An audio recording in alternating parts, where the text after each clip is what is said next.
Hello champions, welcome back to the channel. तो friends, कैसे हैं आप सब? कैसी चल रही है आपकी प्रिपरेशन?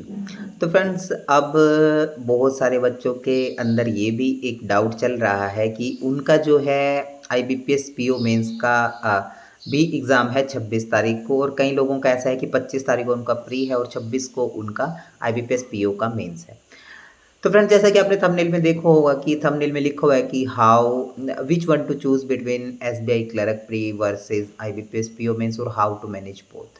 तो फ्रेंड्स, सबसे पहले मैं कंग्रेचुलेशंस बोलना चाहूँगा कि जिनका भी आईबीपीएस पीओ प्री क्वालिफाई हुआ है, क्योंकि अगर आपने प्री क्वालिफाई किया है तभी आप मेंस के लिए एलिजिबल हो।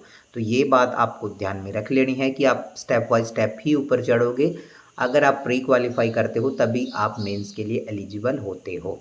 तो फ्रेंड्स, अब जैसा कि थंबनेल में मैंने बताया, आपने देखा, तो उस हिसाब से अपनी वीडियो को चलिए शुरू करते हैं। मेरा नाम है Ramdev, working as an associate in State Bank of India in Gujarat. तो फ्रेंड्स, अब बहुत सारे बच्चों के मन में डाउट है कि अब दोनों में से क्या चूज़ करूँ, एसबीआई क्लर्क का दूँ या फिर आईबीपीएस पीओ मेंस दूँ, उसका तो प्री क्वालिफाई हो चुका है।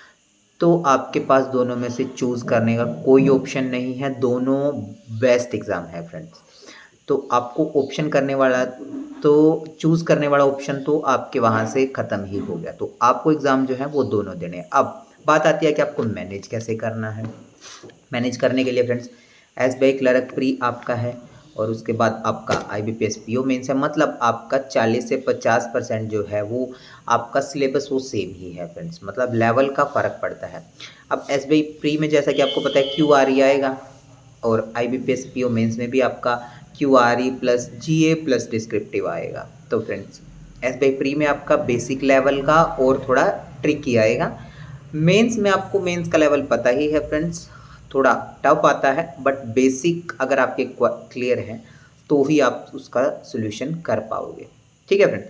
तो अब कैसे इन दोनों को मैनेज करें, जैसे कि मैं अपनी पिछली सारी वीडियोस में बताता हूँ कि न्यूज़पेपर रीडिंग आपको ज़रूर करनी है। न्यूज़पेपर रीडिंग के बिना इंग्लिश के लिए कोई चारा नहीं है।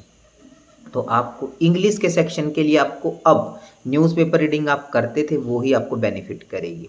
प्री में भी, मेंस में आपके लिए न्यूज़पेपर रीडिंग देखो कितनी तरह से बेनिफिट करती है। आपकी इंग्लिश सेक्शन का तो करेगी ही इम्प्रूवमेंट, उसके साथ वो जीए में आपकी हेल्प करेगी। उसके बाद आपका जो डिस्क्रिप्टिव में आप लिखोगे, सेंटेंस कैसे बनाओगे, सेंटेंस इम्प्रूव कैसे करोगे, और आपके पास जो कंटेंट होगा, अगर आप डेली न्यूज़पेपर पढ़ते होंगे तो आपको ये बात जाके आपकी डिस्क्रिप्टिव में पता चलेगी कि आपके पास कंटेंट होगा, आप लिख पाओगे वहाँ जाके। आपके पास सेंटेंस बनाने की आपको पता होगा कैसे सेंटेंस बनेगा, कैसे उसकी इम्प्रूवमेंट होगी। तो फ्रेंड्स, न्यूज़पेपर रीडिंग अब भी मैं आपको बोलता हूँ कि न्यूज़पेपर रीडिंग स्किप मत करिए। इन 10 से 15 दिन जो आपके पास बचे हैं, न्यूज़पेपर रीडिंग ज़रूर करिए। इंग्लिश के लिए आपका यही, और आपके बेसिक जो ग्रामर के रूल्स हैं वो आपको पढ़ने ही हैं।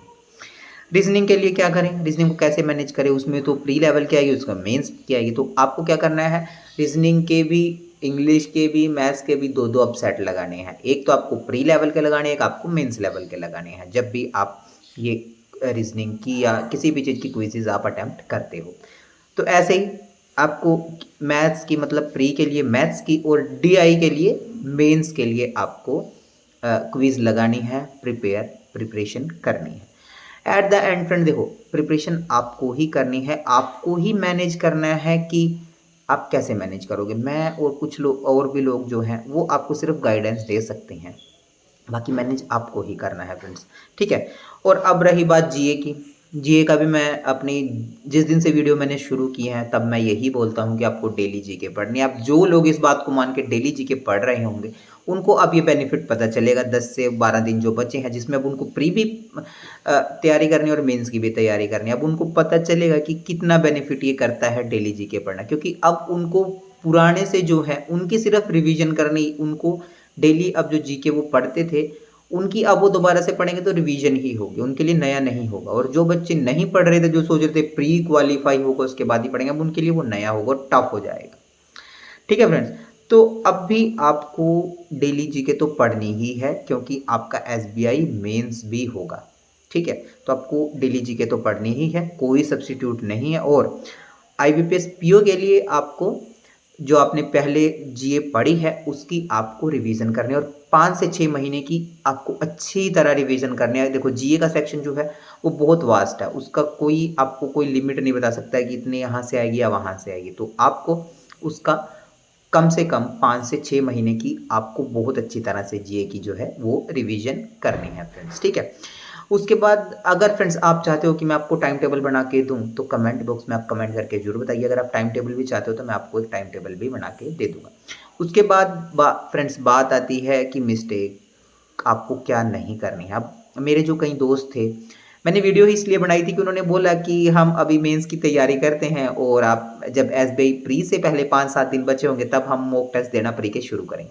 फ्रेंड्स ऐसी गलती मत करो। आपको क्या करना है, प्री की भी साथ के साथ तैयारी करनी है क्योंकि आपके पास टाइम नहीं है आप फ्रेंड्स। और फ्रेंड्स मेरे अकॉर्डिंग आप क्या कर सकते हो, मेरे अकॉर्डिंग आप कर सकते हो कि आप अपने दिन में सुबह के टाइम अपना प्री का जो है वो आप काम खत्म कर सकते हो। मतलब प्री का आपने मॉक टेस्ट दे दिया, आपने क्यूआरए की जो है क्विजेज लगा लिए और उनका एनालिसिस कर लिया, ठीक है। उसके बाद का जो आपके पास टाइम बचता है उसमें आपको न्यूज़पेपर रीडिंग तो करनी ही है। उसके बाद आपको फिर उसके बाद मेंस के लिए आपको प्रिपरेशन करनी है। मेंस का अगर मॉक टेस्ट आप देना चाहते हो तो मेंस का मॉक टेस्ट दो और उसमें जो जीए सेक्शन आ रही है उसको ज़रूर रिवाइज़ करो फ्रेंड्स, क्योंकि वहाँ से जीए आप रिवाइज़ करोगे तो कुछ क्वेश्चन ऐसे होंगे जो रिपीट हो रहे होंगे और वहाँ से भी कई क्वेश्चन जो है अगर आप मॉक टेस्ट देते हो और जीए का जो पोर्शन है उसमें से भी कई बार क्वेश्चन वहाँ पर आ जाते हैं मेंस में, आपके रियल एग्ज़ाम में। तो आपको वहाँ भी जीए का सेक्शन आपको क्वेश्चन वहाँ से पढ़ने ही हैं फ्रेंड्स। अब बात आई मेन डिस्क्रिप्टिव के लिए। डिस्क्रिप्टिव का वही है कि अगर आप न्यूज़पेपर पढ़ रहे हो तो आपके पास कंटेंट भी है, तो डिस्क्रिप्टिव के लिए भी आपको मैक्सिमम 20 से 30 मिनट, मैक्सिमम आधा घंटा आपको डिस्क्रिप्टिव के लिए भी देना है। आपको टाइप करना है, एक आप टॉपिक ले लीजिए वर्ड लिमिट में अपना उसको टाइप करना है, क्योंकि अगर आप जब वहाँ पर आईबीपीएस पीओ मेंस में आप एकदम से एग्ज़ाम देने के बाद एकदम से आपके पास डिस्क्रिप्टिव खुलेगा तो अगर आपने प्रैक्टिस नहीं करी तो आपको थोड़ी दिक्कत हो सकती है। तो आपको घर पे इसको भी तैयार करना है, प्रैक्टिस करनी है 20 से 30 मिनट मैक्सिमम, उससे ज़्यादा मत देना फ्रेंड्स। और अब आपको सिर्फ रिवीजन रिवीजन और रिवीजन ही करनी है फ्रेंड्स, उसके बिना कुछ नहीं करना है फ्रेंड्स। अब आपके पास कोई ऑप्शन है ही नहीं, आपको सिर्फ रिवीजन रिवीजन और रिवीजन ही करनी है फ्रेंड्स, ठीक है। और फिर भी आपको कोई दिक्कत आती है तो आप कमेंट बॉक्स में कमेंट करके ज़रूर बताएं, मैं फिर भी आपकी जो क्वेरी है उसका सोल्यूशन करने की कोशिश करूँगा। तो फ्रेंड्स आज की वीडियो के लिए सिर्फ इतना ही। तो friends thanks for watching and share the video or subscribe the channel for more updates. Have a nice day. All the best.